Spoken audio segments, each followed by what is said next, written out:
On the evening of February 29th, 2024, police responded to an apartment on Main Street in Berlin, New Hampshire, after getting a report of a gunshot.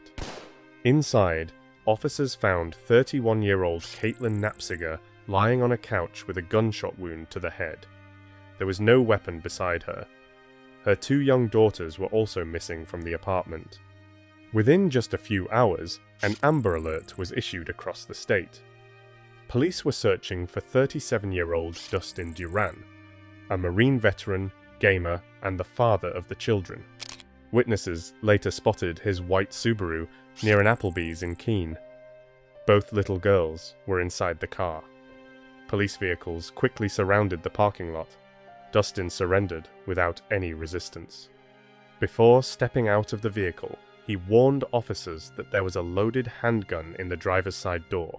Investigators would later determine that this was the same weapon used to kill Caitlin. Inside Dustin's car, police also found blankets, children's clothes, snacks, and even a desktop computer. It looked like he had been preparing to disappear for several days, or maybe forever. But the most important detail was something else entirely. Dustin Duran never denied pulling the trigger. He claimed he did it to save his 4-year-old daughter from her own mother.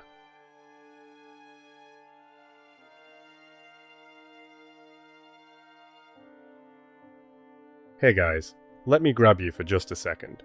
I'm really curious where my audience is watching from, so I'd love for you to drop a comment and tell me what city you're in and what time it is for you right now. Thanks for taking a moment. Go ahead and share that in the comments. And now, let's keep going.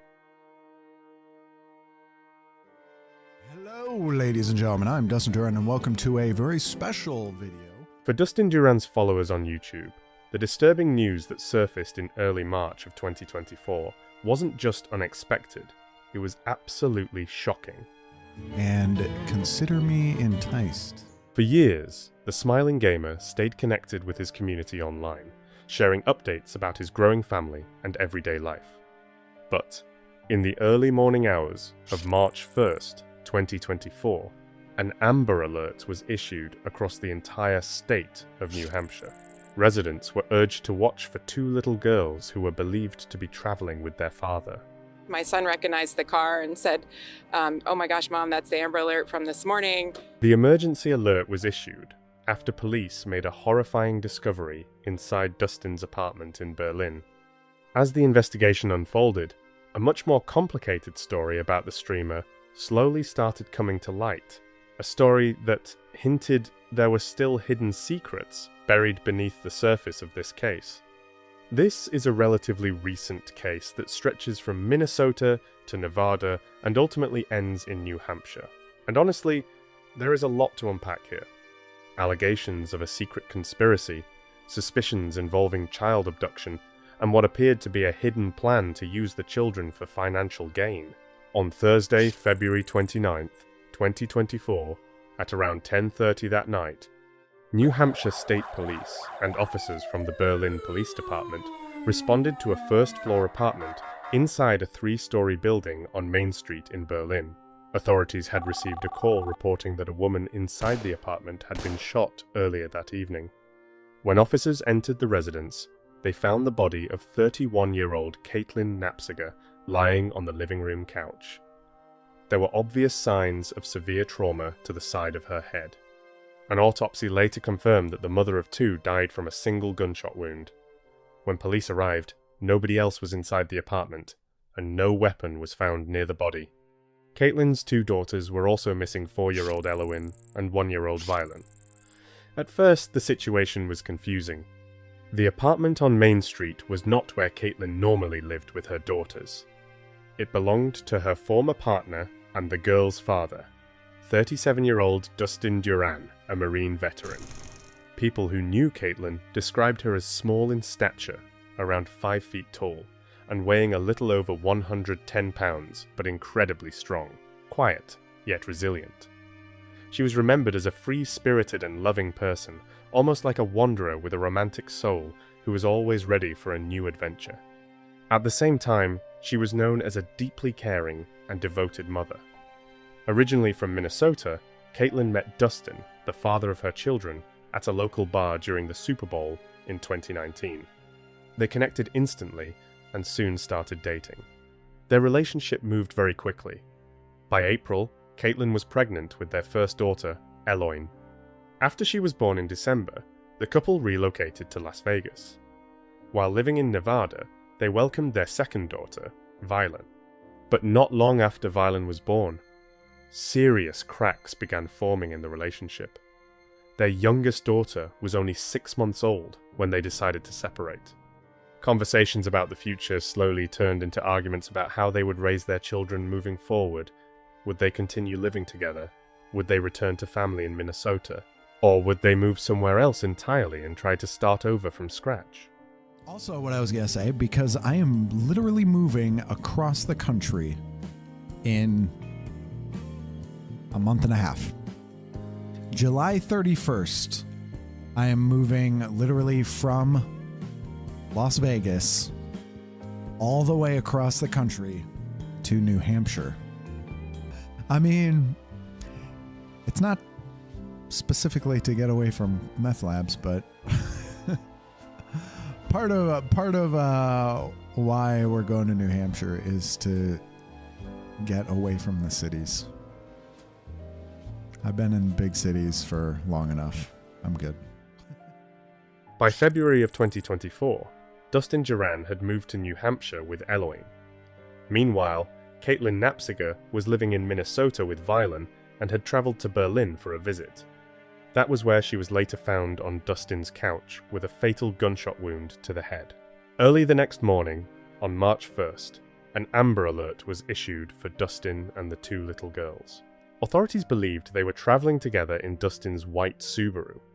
Around 11 o'clock that morning, a mother and daughter driving through the area spotted the vehicle near an Applebee's on Key Road in Keene and immediately called police. They followed the car and saw the two young girls sitting in the back seat. Witnesses watched as 5 police cruisers and state troopers surrounded the Subaru in the parking lot outside Applebee's. Open the door with one hand!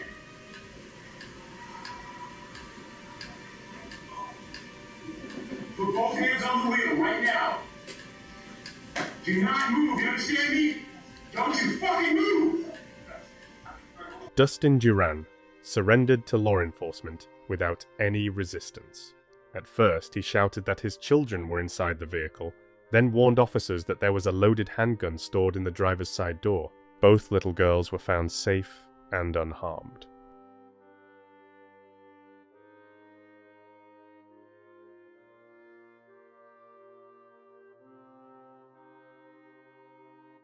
While Dustin Duran was being escorted to the police station for questioning, forensic investigators began searching his vehicle. Inside the driver's side door, they discovered a semi-automatic Beretta pistol with a loaded magazine inserted and the safety switched on. The weapon had been a gift from Dustin's father, a former deputy sheriff from Minnesota. Later, forensic specialists confirmed that this was the same gun used to kill Caitlin Knapziger. Dustin's car was filled with personal belongings. It looked like he had been preparing for an extended trip. Investigators found several changes of clothes for him and for each of the girls. He had packed pillows, blankets, snacks, and even his desktop computer. Everything about the scene suggested Dustin planned to stay on the road for at least a few days, and maybe much longer than that. His cell phone had been turned off shortly after he left his home on the evening of February 29th. Years before his name would appear across the northeastern United States during the Amber Alert, Dustin had built a loyal online following through his gaming YouTube channel called V. Over the course of 7 years, he uploaded recorded videos and live streams where he played games like Fallout, New Vegas, Sea of Thieves, and Inscription. Sometimes Caitlin would even play alongside him during the streams. And, by the way, this is Mama. And we have grandparents watching the kids today. Dustin's streaming career probably was not bringing in much money. Over the years, he worked a number of other jobs as well. At 18 years old, just 1 week after graduating from high school, Dustin Duran enlisted in the United States Marine Corps. During his service, he was deployed to the Philippines, Thailand, South Korea, Iraq, and Kuwait. Dustin reached an advanced level in several combat-related skills, especially marksmanship. He not only earned higher qualifications for his shooting abilities, but also became an instructor and trainer, teaching other Marines how to properly handle firearms. Over the course of his military service, Dustin estimated that he had fired at least thousands of rounds, and more likely, tens of thousands. For him, using a weapon had become second nature. During his deployments overseas, Dustin also experienced real combat situations. After receiving an honorable discharge with the rank of sergeant, he was diagnosed with post-traumatic stress disorder. He began treatment and started receiving disability benefits. Although Dustin later earned a degree in audio engineering and found work in California and Nevada, PTSD often made it difficult for him to live a normal life. He also spoke openly about struggling with depression. Because of that, during the winter of 2018, he moved back home to Minnesota to be closer to his family. Not long after returning, he met Caitlin Napsiger, a moment that would completely change the course of his life. But according to Dustin, the biggest impact came when their first daughter, Eloin, was born not just emotionally, but in the way it gave his life a sense of meaning. Dustin later told detectives that when Eloin was born, it was the first time he truly felt that his life mattered. After his arrest, Dustin spoke with investigators for a long time and appeared unusually open during questioning. For more than 2 hours, he talked about his relationship with Caitlin. He focused heavily on the conflicts between them and claimed that Caitlin was constantly asking him for money. She kept asking for more and more money. And I actually started with her in Minnesota too. She kept asking for money.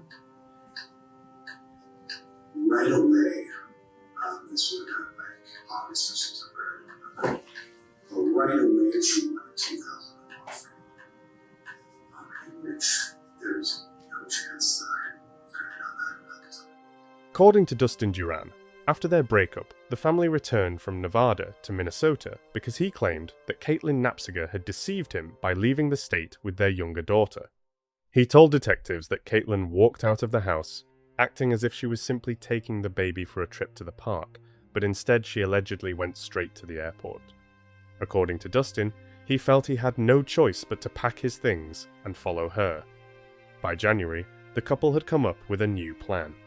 They agreed to move to New Hampshire, where Caitlin's aunt, Brenda, had arranged seasonal work for her. Dustin moved first with Eloin, and the two settled in Berlin.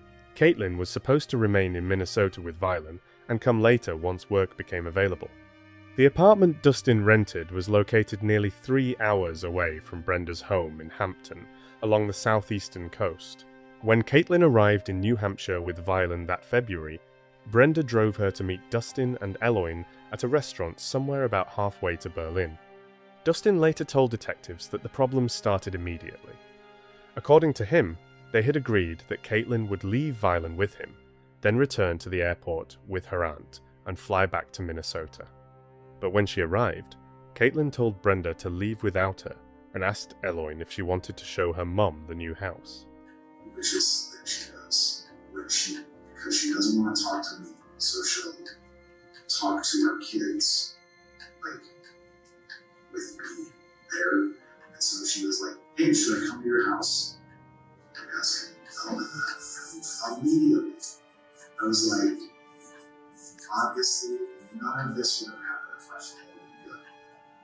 But I immediately was like, this feels like a bad idea.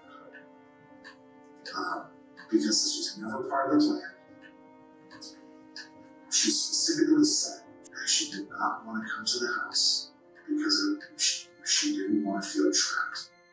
Caitlin Napsiger eventually returned with them to the first-floor apartment in Berlin that Dustin Duran had been renting. She spent the night sleeping on an air mattress in the living room. The next day, she played with the girls and, according to Dustin, refused to leave. I started asking her, hey, when's Brenda come to pick you up? And she was, at first, just refusing to answer. Like, she wouldn't do anything. She would just go into the kids' room and just like play with the kids. And so I'm just feeling like is Brenda picking you up? Like, what is you doing? I don't want you here. And then she just said, no, I'm staying here and I'm not leaving. And that went on the entire day of her refusing to leave. And as it escalated more and more, she started getting more and more aggressive about how, I'm going to take the kids away from you, I'm going to call the cops, I'm going to get you arrested, all this stuff. Dustin Duran claimed that Caitlin Knapsager would regularly threaten to call the police and falsely report that he had taken Eloin without permission. In fact, just a few days before Caitlin arrived, Dustin had already contacted the Berlin Police Department himself to explain that his daughter was legally staying with him in case Caitlin tried to file a complaint. According to Dustin, Berlin police told him they would not get involved. Caitlin never ended up making any calls to law enforcement. As the day went on, the mother of two still refused to leave the girls with their father or find a way to return to Hampton. Dustin later told investigators that he eventually started preparing to drive Caitlin there himself. He placed Violin into her child's safety seat in the hallway, but Caitlin was still sitting on the couch, holding Eloine and refusing to move. Dustin said he reached for his daughter and tried to pull her away from her mother, but he could not do it. According to his statement, that was the breaking point, the exact moment he decided to grab the handgun from a desk nearby. But I was trying to grab Ellen and be like, hey, let go of Ellen. And she just wouldn't do it. And that was like kind of the tick. And the moment was, and this, because it's,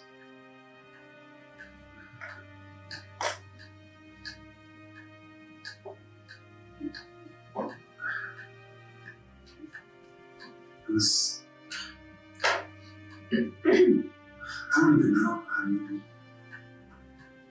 I don't even know if it was like training or not, but it was definitely very deliberate and fast.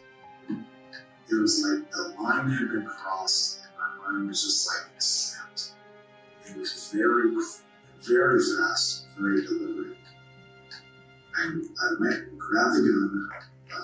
I'm someone who does not keep a gun chambered. But it was just very quick. I just like grabbed it, chambered it, grabbed Ellen, pulled her back, and shot her. Obviously, what's big in my head is Ellen yelling. I really hope, and I don't think she saw it. Dustin Duran told detectives that he never viewed the shooting as murder.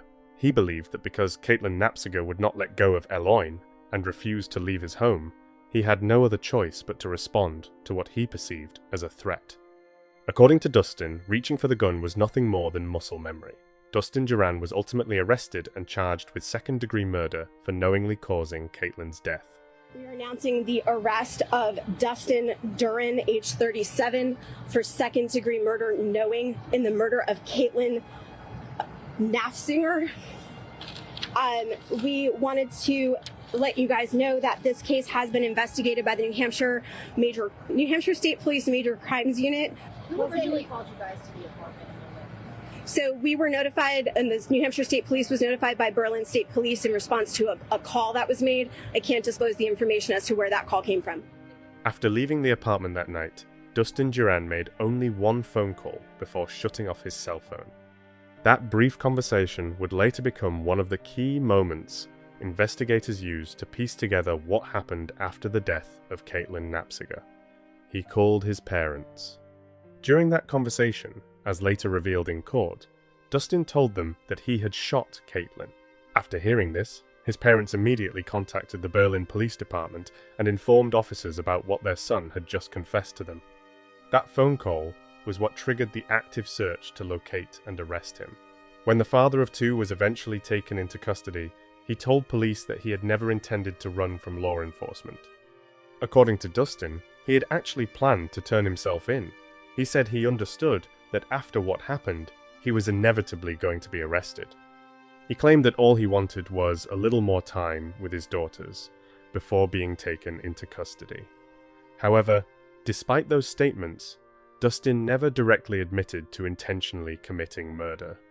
From the earliest stages of the investigation, he insisted that his actions had been justified. Dustin pleaded not guilty, arguing that he was legally justified in killing the mother of his children. His entire defense centered around his version of events, where he claimed that Caitlin, while sitting on his couch, was allegedly holding 4-year-old Elowen hostage and preparing to abduct her. That was the explanation he gave both to detectives and later to the jury during trial. According to Dustin, he fired the gun to save his young daughter from danger. That claim became the core of the defense strategy throughout the entire case. When the trial finally began in October of 2025, defense attorneys argued that Caitlin and her aunt Brenda had allegedly been planning to kidnap both girls in the middle of the night. The defense tried to convince jurors that Dustin acted out of fear and genuinely believed his children were about to be taken away from him. They also claimed that in the final moments before Dustin grabbed the handgun, Elowen was allegedly being squeezed too tightly in Caitlin's arms. According to the defense, the situation escalated so quickly and chaotically that firing the gun became, in their view, the only way to free the child. That became the central question for the jury. If they believed Dustin had truly acted lawfully while protecting his daughter from immediate danger, then under the law he would not be guilty of murder. This case is about broken promises, secret plans, and a father's unyielding love. It's about a Marine reacting to a threat toward his beloved daughter. A horrific tragedy, but not a criminal offense. Dustin Duran is not guilty. Caitlin is dead. She is dead because the defendant became angry when she refused to leave his apartment. And she is dead because she would not stop holding her 4-year-old daughter. And that made the defendant mad. So he grabbed his gun, took Caitlin's daughter away from her, and shot her in the head. Brenda later told the jury that there had never been any secret plan to kidnap the children. During her testimony, she directly rejected the defense's claims about a conspiracy or a prearranged escape that had supposedly been planned behind Dustin Duran's back. According to Brenda, the events of that night were never part of some hidden scheme against him. At the same time, Brenda explained that she clearly understood how Caitlin Knapziger felt about the children. She testified that Caitlin had no intention of leaving the girls in New Hampshire under their father's sole care. According to Brenda, that disagreement became a major source of tension between the former couple and one of the main reasons for the ongoing conflict surrounding the girls' future. Her testimony became important in helping jurors understand the emotional atmosphere leading up to the events of that night. At the same time, prosecutors argued that Caitlin's concerns about custody were not proof of any kidnapping plot, despite the claims repeatedly made by Dustin Duran's defense team. Caitlin was there. Her plan was to go up and get Elowen and go back with both kids to Minnesota, correct? Yes. Okay. And so you and Shannon and Caitlin talked about how that plan would play out, correct? Yes. Okay. Brenda firmly denied the claims that she and her niece had supposedly conspired against Dustin Duran or were secretly preparing some kind of hidden plan. During her testimony, she insisted that everything she did was motivated only by a desire to help Caitlin Knapziger and make sure she felt safe. According to Brenda, after dropping Caitlin and Violen off near the restaurant, she immediately drove back to Hampton. She told jurors that she never headed toward Berlin and was not involved in any attempt to flee with the children or abduct them, despite what the defense suggested during trial. Brenda testified that after returning home, she waited for a call from Caitlin so she could later pick her up and drive her to the airport. According to Brenda, They had hoped that both girls would be with Caitlin at that point. That detail became an important part of the trial because each side interpreted Caitlin's intentions regarding the children very differently on the night of the shooting. Okay, so can you tell us what the plan was? That we were waiting for Caitlin to call us and tell us how she needed a ride, and that we would meet her wherever we needed to meet her. And if by Saturday we hadn't heard from her, that we were just going to go to Berlin and wait to hear from her so that we would be closer and ready. And the plan was to get them back to Minnesota, all three, Caitlin, Valen, and Elowen, as quickly as possible. Yes. Brenda testified in court that she never had any intention of driving to Berlin in the middle of the night, and that according to her, there was never any secret plan to pick up her niece and flee with the children. She directly rejected the claims about a supposedly pre-arranged escape that had been raised during the trial. At the same time, Brenda did confirm that she and Caitlin Knapziger had talked about safety concerns. According to Brenda, they discussed what to do if Caitlin ever felt unsafe or believed the situation was getting out of control. That was why, as Brenda explained to the jury, they had agreed on a code word between them. She testified that if Caitlin ever sent that word, it would mean she needed help and Brenda would immediately drive out to pick her and the girls up. Prosecutors argued that this detail was important because, in their view, it pointed more toward Caitlin fearing for her own safety rather than preparing to kidnap the children or secretly run away with them. And if you got this code word, you were going to drive 2.5 hours? Is that fair to say? And call 911. Was your plan designed to hurt Elowen? No. Was your plan designed to harm either child? No. Was any part of the plan to seek money? No.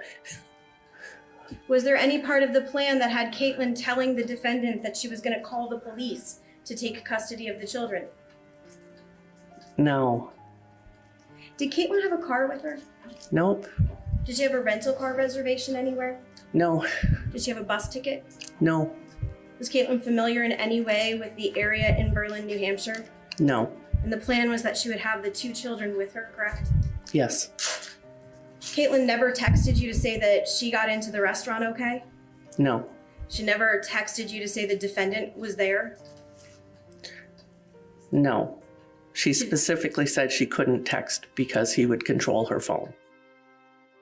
The version of events presented by Dustin Duran's defense team during trial sounded far more organized and detailed than the explanations he originally gave detectives on March 1st.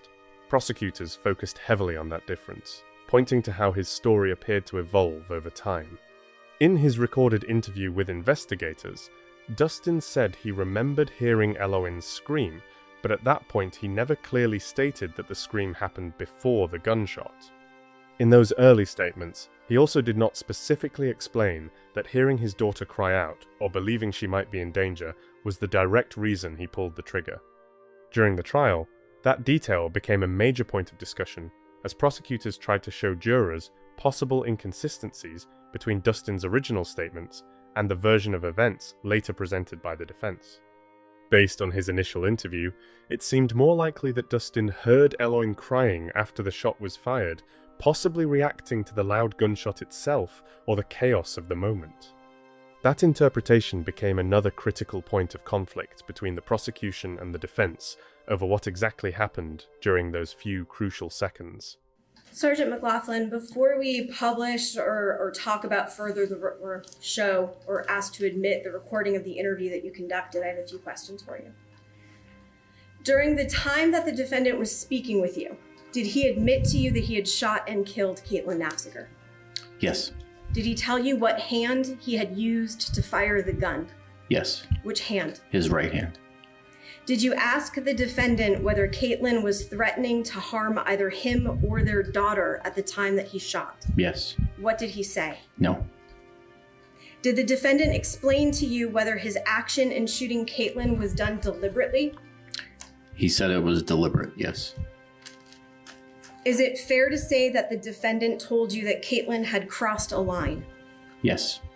A forensic medical examiner told the jury that the autopsy revealed no typical signs of a close-range gunshot wound.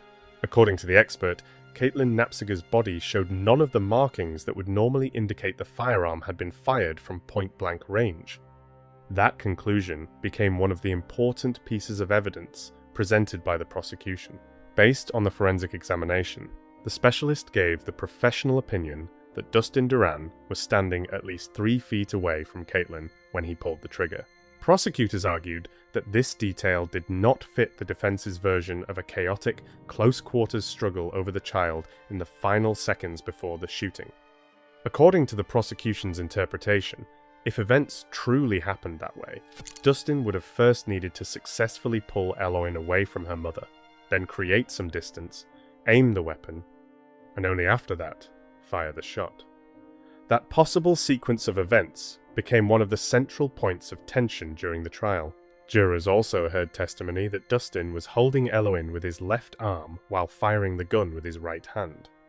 That detail drew even more attention to the question of how much time may have passed between the moment the child ended up in his arms and the moment the shot was fired. For prosecutors, it became another key part of reconstructing the few seconds that ultimately turned deadly. Did you observe any of those marks that you described as evidence of close or intermediate range firing?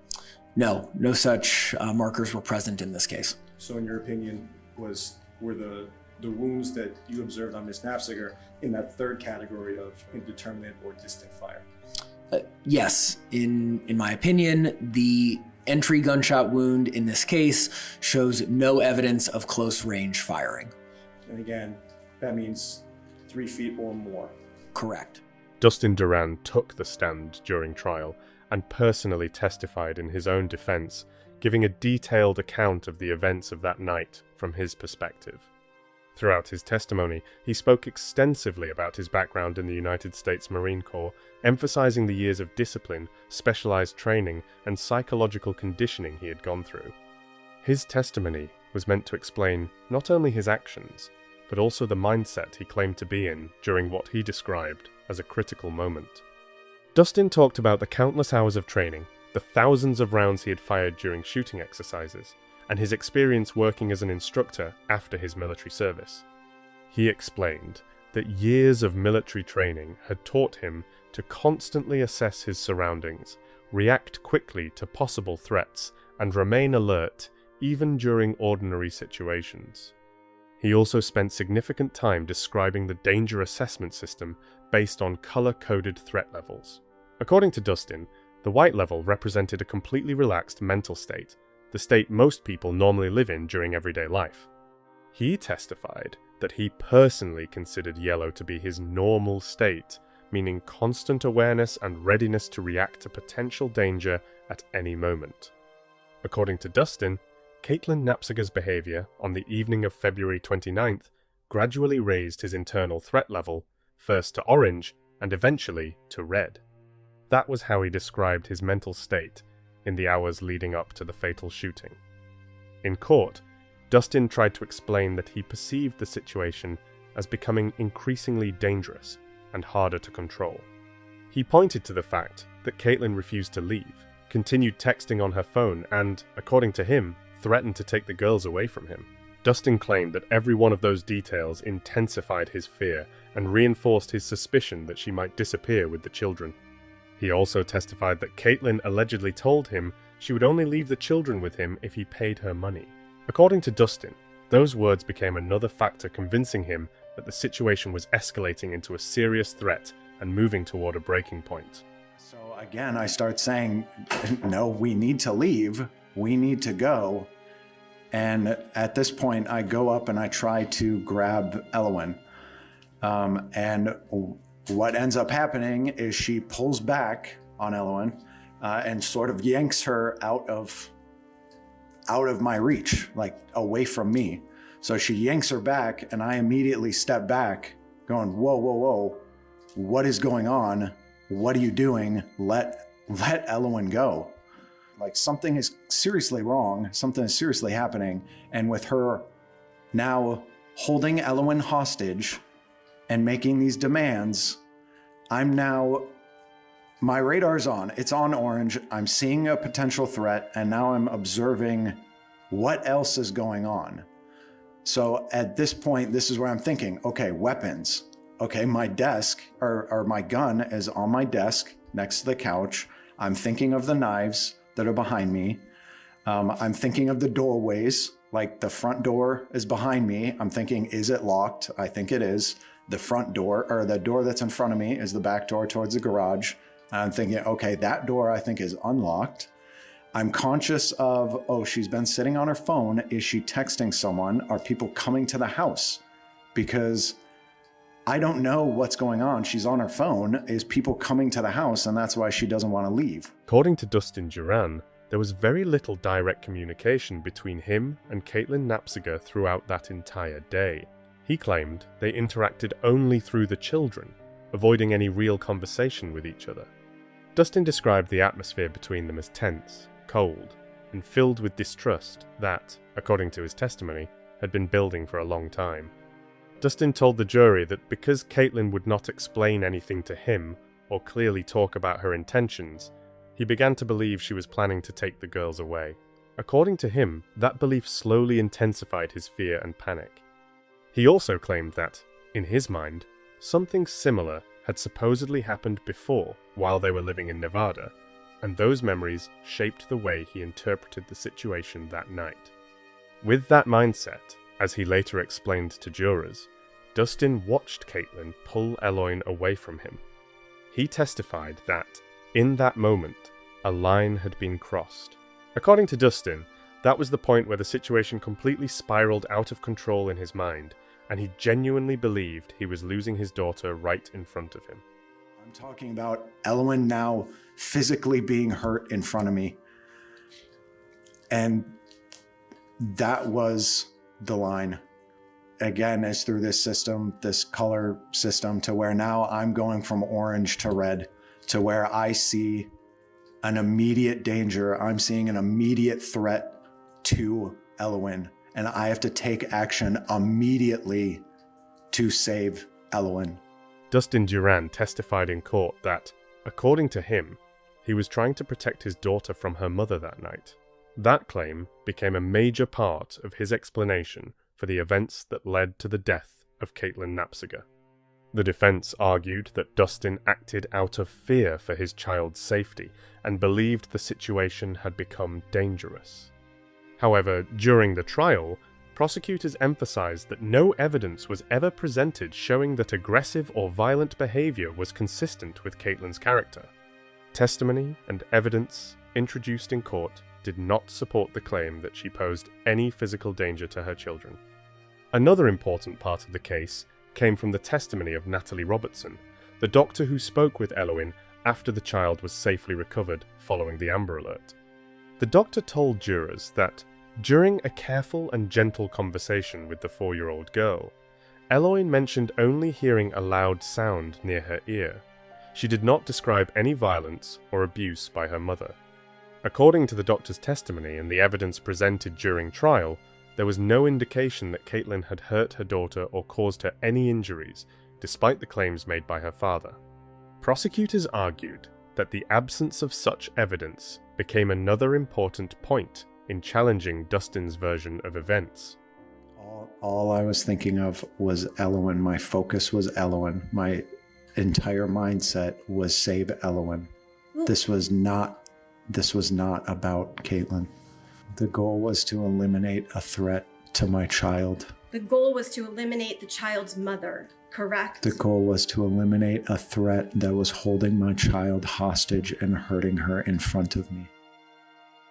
During the trial, the defense repeatedly emphasized that the children were Dustin Duran's daughters, constantly bringing the jury's attention back to that part of the case. Through their arguments, the defense tried to frame Dustin's actions as driven by fear for the children's safety and by his belief that the situation posed a real and immediate danger.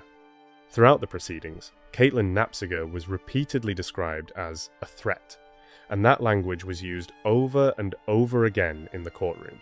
The defense also continued to repeat claims that she had allegedly been using the girls to extort money from Dustin. However, despite the seriousness of those accusations, the defense never presented direct evidence that conclusively proved those claims. That became one of the details that drew particular attention during the trial. Even so, Dustin's legal argument still remained possible within the framework of the defense strategy, but only if he genuinely and reasonably believed that Caitlin was holding Eloine hostage. Much of the tension in the courtroom ultimately centered around that exact question, as both sides tried to convince jurors whether Dustin's fear at the moment of the fatal shooting was justified or completely unfounded.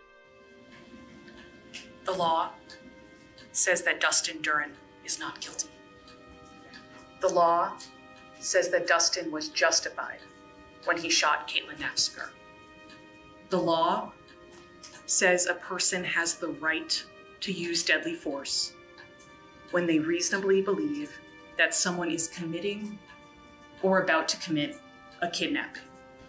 And when Dustin tells Caitlin that she's no longer welcome at his place, Caitlin's secret plan to kidnap the children is interrupted. Caitlin realizes she is not going to be able to steal the kids away from Dustin without him knowing. And so Caitlin changes her plan. She reacts.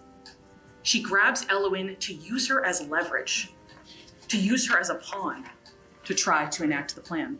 Eloine is about to be kidnapped. Eloine is in immediate danger. And so Dustin acts immediately, and he very, very quickly, with deliberate motion and without conscious thought, acts the way that he has been trained. When the prosecution finished presenting its case in court, prosecutors carefully outlined the threat that Dustin Duran claimed he had been facing that night. According to the defense, that alleged threat was the reason behind his actions. But prosecutors argued that the facts and physical evidence painted a completely different picture of what actually happened. At the time of her death, Caitlin Knapziger weighed around 114 pounds and stood approximately 5 feet tall. The father of her children, a former United States Marine Corps veteran, was significantly larger, standing 5'10" and weighing about 190 pounds. Prosecutors also emphasized that Dustin had training in martial arts and physical combat, further highlighting the difference in physical capability between the two. Prosecutors drew particular attention to the fact that, at the moment Dustin pulled the trigger, he had no confirmed knowledge of any actual plan to abduct the children.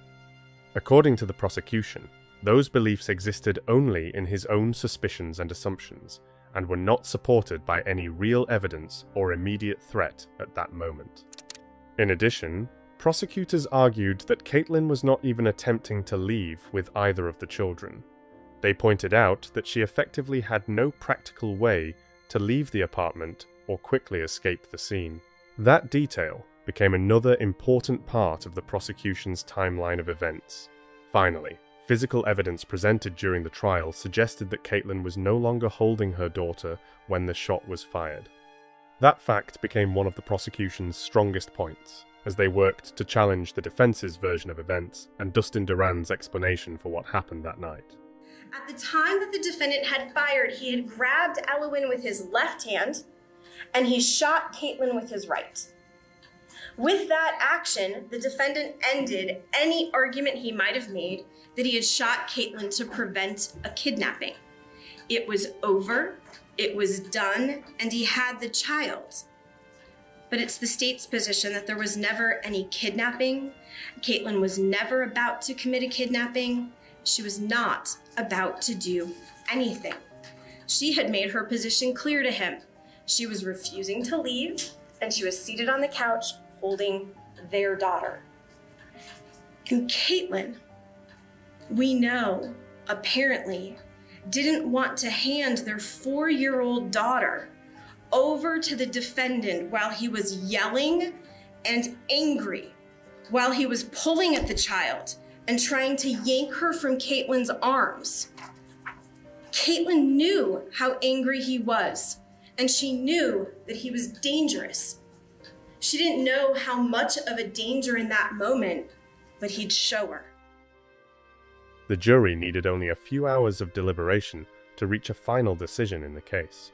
After all the testimony, evidence, and tense moments throughout the trial, the verdict came surprisingly quickly, adding even more tension to the atmosphere inside the courtroom that day. As the jurors walked back into the courtroom to announce their decision, Dustin Duran appeared noticeably optimistic, if not outright confident. According to people who were present, his behavior showed no obvious signs of panic or extreme anxiety. In those brief moments before the verdict was read, it almost seemed as though he was expecting a very different outcome. Person, will you please stand? Has the jury reached verdict? Yes. How say you, Madam Foreperson, is the defendant Dustin Duran guilty of the crime of second-degree murder, recklessly causing the death of Caitlin Knapsinger, as charged in a charging document identified with charge ID 2217221C, or not guilty? Guilty. You say, Madam Foreperson, the defendant is guilty? Yes. So say you all, ladies and gentlemen of the jury? Yes. Dustin Duran was found guilty on multiple serious charges connected to the death of Caitlin Knapsinger. The jury concluded that he was guilty of both knowingly and recklessly causing her death. In addition to that, he was also convicted of reckless conduct involving a deadly weapon and endangering the welfare of a child, charges that further highlighted the tragic and devastating nature of the case. After the verdict was announced, the case moved into the next stage of the legal process. Dustin Duran's formal sentencing was scheduled for 10 o'clock in the morning on December 11th, 2025. That hearing is expected to officially determine his punishment in a case that drew widespread attention and left a deep emotional impact on many people. Should we end it? Should we say goodbye? Goodbye.